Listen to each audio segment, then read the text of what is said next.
Satu temu bual stesen Awani dengan Suhakam pagi ini yang mengatakan kerajaan tak adil kepada pekerja asing. Waktu mereka diperlukan, kerajaan menjaga mereka dengan baik dan tak ambil tindakan. Namun sekarang berlaku sebaliknya, malah ada pekerja asing yang didakwa dicemuh. Apa komen Datuk Seri dan kenapa perlu buat serbuan semasa PKP khususnya di kawasan-kawasan PKPD? Terima kasih Datuk Seri. Oh, ada interview pagi tadi? Okey, saya tak dengar. Okey. Sebenarnya ramai yang saya rasa Suhakam ya, dia mungkin keliru kot. Keliru sebab warga asing, pekerja asing di Malaysia, warga asing di Malaysia ada dua kategori.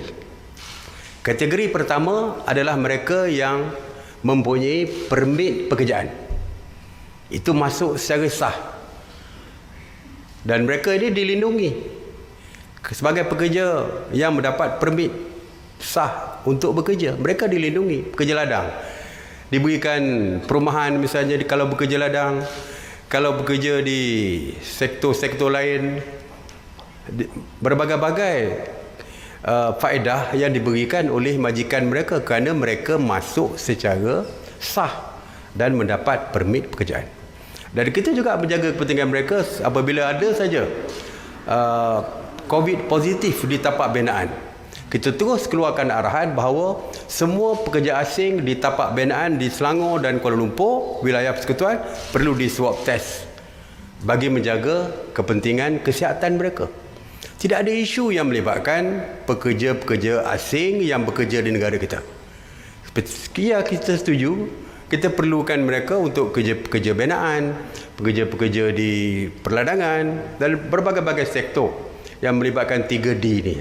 Semua kita perlukan mereka. Sebab itu kita pun layan mereka dengan baik. Mereka mencarum perkeso dan sebagainya seperti pekerja-pekerja lain. Kita ikut peraturan yang dibuat oleh ILO. Ya. ILO, Undang-Undang Antarabangsa, kita ikut. Tidak timbul isu. Yang timbul isu ini adalah kategori kedua. Kategori kedua ini kategori yang masuk secara haram dan tidak mempunyai sebarang dokumen. Sama ada dokumen perjalanan ataupun dokumen untuk tempat kerja mereka. Jadi yang ini yang kita ambil tindakan. Yang kita panggil sebagai parti, pendatang tanpa izin. Yang ini kita ambil tindakan. Itu pun kita bertindak secara perikemanusiaan. Kita letakkan mereka di depo, diberi makan secukupnya. Dan apabila timbul isu COVID positif di dalam depo, kita buat saringan 100% parti ini supaya mereka kita dapat selamatkan jikalau mereka COVID positif.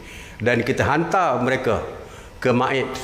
Kalau saudara-saudara pergi ke MAIPS, cukup cantik tempatnya. Kerajaan berbelanja berjuta-juta ringgit untuk mewujudkan MAIPS tersebut ditukar menjadi hospital sementara. Kita hantar mereka ke situ. Dan kita takut seperti soalan tadi, kalau berlaku peningkatan, kita dah ada ambil 2 lagi tempat untuk pastikan mereka tidak terbiar begitu saja mengidap ada virus di dalam diri mereka, akhirnya mereka mungkin tidak boleh diselamatkan. Kita selamatkan mereka, tempatkan di tempat yang terbaik untuk menjaga kesihatan mereka.